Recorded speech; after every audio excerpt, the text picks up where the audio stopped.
Hi, everyone. So I get a lot of questions from you guys about plant styling and not only wanting to know about where I got some of the items that you see that I use to style my plants, but just plant styling tips and tricks in general. And I thought about doing this video as just kind of a, oh, let me take you around my house and explain some things about styling. But then I decided that I think what I really need to do is take you to one of my favorite stores called At Home, which honestly is where I get the majority of the planty styling decor that I use these days. Because what I think a lot of people don't realize is a lot of the things I use to style my plants are not actually intended for plants. And I think a lot of people just don't realize what to look for when you're out shopping that's not actually specifically for plants. That could be great for styling your plants. And the only way for me to really convey this accurately and really help you out to understand how to look for these things is to take you to an actual store. Now, I will be showing you some of these things in use in my home as well, don't worry, but I really think bringing you along to the store in kind of a mock shopping experience, if you will be more beneficial. So let me meet you at the store and we'll get into it. So the first thing I want to talk about actually is ways to elevate your plants. Now, obviously, we have actual plant stands such as what we are seeing here.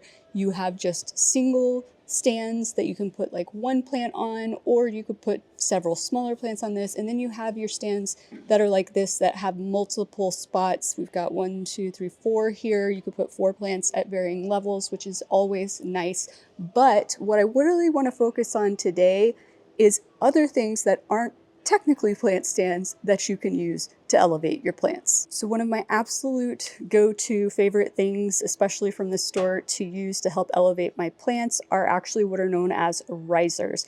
Now you will sometimes see these labeled as plant stands, but I'm here to tell you that this is the first year I've actually seen this labeled as a plant stand. Previously, it's been labeled as a riser and it was never in the plant stand section. So I think maybe they're starting to realize that people are using these a lot for their plants, and that's why they've reclassified them and put them in the section with the plant accessories. I currently have one of these under my Stromanthe Trio Star, under my Thaumatophyllum bipinnatifidum, under my Tenanthe luberciana, and I recently added one underneath my Monstera deliciosa. And as you saw, you guys, they aren't all the same height. The one that's under my Thaumatophyllum bipinnatifidum has shorter legs and they're silver. Some of them are white, but they are just excellent ways to elevate your plants if you don't need to make them super tall, like with the plant stands that we were looking at a second ago. I do see they have these new ones here that are super cute too, that have that kind of bamboo woven pattern to them, but still have the similar style legs. And this style legs goes with the decor in my house, so that's another reason that I've always gone for kind of this look when selecting these risers. But there are all kinds of other options. As you can see, we have some gold ones. There's some, these are foldable, I think, ones.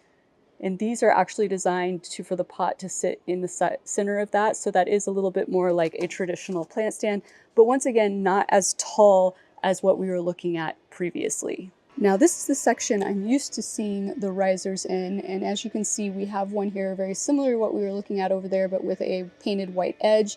We have just a very short black round one here, a more grayish wooden one back there. And look at this cute little tiny one right here. This would be excellent, you guys, for elevating a plant that was on a shelf. If you didn't have a ton of room on that shelf, you didn't need it elevated very high, such as the shelves that are hanging on the walls in my living room behind my couch. This would be great to elevate just a little 3-inch or a 4-inch, possibly even a 6-inch plant. Now, another great thing to use to elevate your plants are candle holders, and these are kind of not your traditional candle holders, but this is what I have been using in my house behind my couch to elevate some of my 4-inch Hoyas. So as you can see, there is a little glass jar in there for a candle, but 4-inch plants fit perfectly in the top of this. And it's just a great way not only to provide elevation for a trailing plant, which is why I use them, but even if you have a non-trailing plant, perhaps it's just a 4-inch plant that looks too small in the space you have it in, this is a good way to elevate it and better fill the space. And while we're looking at these, I actually want to talk to you guys about the rule of odd numbers and a little bit about symmetry when it comes to styling your plants. So in general, you guys, you want to avoid even numbered pairings when styling your plants. You always want to group them in like groups of 3, 5, I guess you could say 7. It's when you get to that many, it's a little bit harder to style, but in general, just think 3s or 5s. Most of us will probably be styling in groups of 3s, and we want to break up symmetry. So here we have a grouping of 2, and it's very symmetrical. These are aligned to each other this way. Imagine if they were on a shelf about this big, they're evenly spaced on the shelf, they're the same height. This just doesn't draw your eye to both plants, basically, is the issue here. Now we could break up the symmetry of this by doing something like this so that now they're not perfectly aligned this way, they're not perfectly aligned this way, but your plants are still going to be aligned up here. So a better thing to do to solve this problem is, for example, to have a taller one and a smaller one still kind of offset. And now you don't have that perfect symmetry. Your plants are at different levels, so this draws your eye. Now, ideally, you would want a third one here. They used to make shorter ones of these, but they don't have any in stock right now. But imagine one of these that was about this tall was sitting right there. Now you've got a nice grouping of 3. Ideally, we would probably move them a little bit more like this, because another thing that we want to try to do is create triangles. So always try to create a triangular shape with your displays. For whatever reason, we are drawn to triangular shapes. And once again, it is just a good way to draw your eye from one plant to the next. Now, your group of 3 does not always have to be 3 plants. As you can see, I like to use shelves for my travels and my groupings of 3 quite frequently. So it can be just some other decor item or sentimental item instead of 3 plants.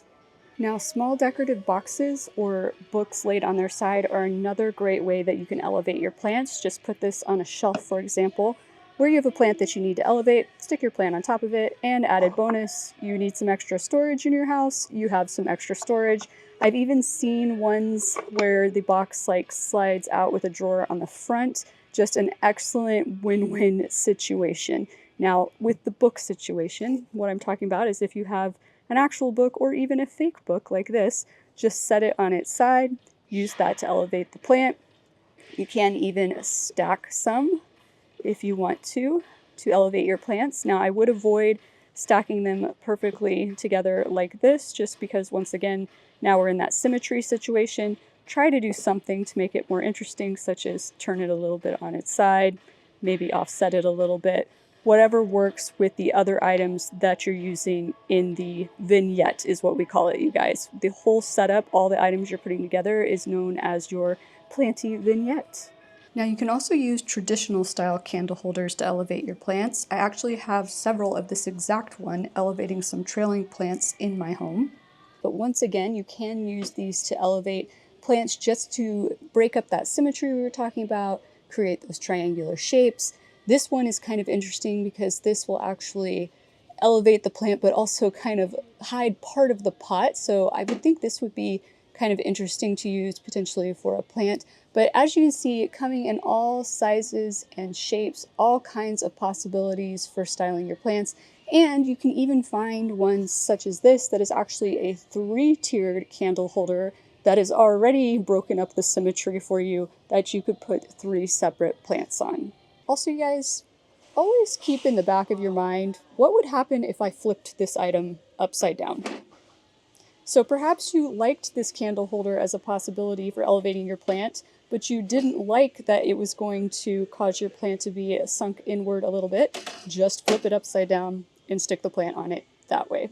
You can also flip actual planters upside down and use them as plant stands. You can also actually combine pots to create a taller pot situation by flipping one upside down and putting one right side up on top. You can actually glue these together if you wanted to make it a permanent situation.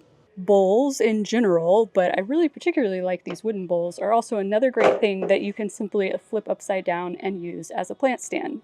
So welcome to the basket aisle, which is one of my favorite aisles. So I want to talk about how to use baskets as cover pots. But first of all, you guys, just a reminder that you can also flip baskets upside down to turn them into a plant stand. Now, baskets make excellent cover pots, especially for when you get into very large plants that you can't find pretty planters for. So I actually have this exact basket that I'm currently using as a cover pot for my Stramanthe Trio Star. I have the same basket in all black that I am currently using as a cover pot for my Tenanthe Luberciana. And in these two situations, I have one of these large drainage trays in the bottom because plants have just gotten too large to try to move to the kitchen to water. So using these baskets for really large plants with a drainage tray in the bottom is definitely a great solution. But for smaller plants that I'm putting in smaller baskets, I still like to take those to my kitchen to water them. So what I will do is I will line the inside of the basket with plastic wrap that you can get from Home Depot or Lowe's, probably even on Amazon.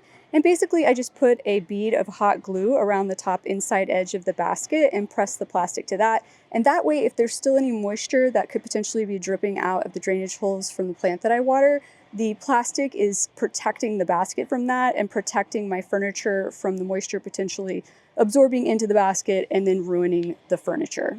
But as you can see, there are just so many different types of baskets to choose from. Most of these are the woven, I don't know what you actually call this. Like they have that kind of like bamboo-ish look to it. But then there are also the fabric rope style baskets as well, which are nice if you don't particularly like the brown look, if that doesn't go with your decor. A lot of places will carry these in various different colors. Now, another thing I feel like people don't talk a lot about are rectangular baskets because these can be a great cover pot options for your crawling philodendrons. So a lot of people will buy those kind of cheap plastic rectangular pots to put their crawling philodendron in. They're just the standard kind that you can get at your local nursery, but they aren't exactly the prettiest thing to have sitting out in your home. But you can get rectangular baskets like this to stick those inside of to make things look more styled and more attractive in your home. And just a reminder, you guys, that coffee mugs can also make cute little decorative cover pots, especially when it's a cute little giraffe like this. But if you don't like the idea of a handle sticking out, just remember, depending on where you're displaying the plant, if you can, you could just turn that handle to face away if it's against a wall. Nobody's even going to notice. But I do also think that coffee mugs are perfect for desks, especially if you work in office and not from home, or even if you work from home, I suppose. But it's just a cute way to display something at work, and it's super cheap. You might not even need to go buy anything, just check your cupboards at home. Random find, you guys. This is technically a bird feeder, but how cute would it be to put some plants in that and hang it somewhere in your home? Now, of course, they do have actual planters as well, and I just noticed they have a huge selection of these basket style planters that actually have a plastic nursery pot type situation where you can punch out that drainage hole situation down there for your plants. I have a lot of these in my house, mostly in my bedroom, but I absolutely love these, you guys, and I don't remember them carrying these before, so I might have to snatch a few of these up while we're here. Holy crap, you guys, this is the biggest one of those types of planters that I have ever seen. $60, but honestly, that is not that bad for something this large, but this still has that plastic pot inside. I mean, it's massive, you guys. Look at this. Like, oh. This is why I shouldn't come to this store unsupervised. I always spend way too much. Well, hopefully you guys have found these plant styling tips and tricks, or planty decor hacks, if you will, helpful. Hopefully it gives you some ideas for some new and interesting ways to display plants in your own home. If you have found it helpful though, please be sure to click that like and or subscribe button down below, and I look forward to seeing you again next time. Aloha!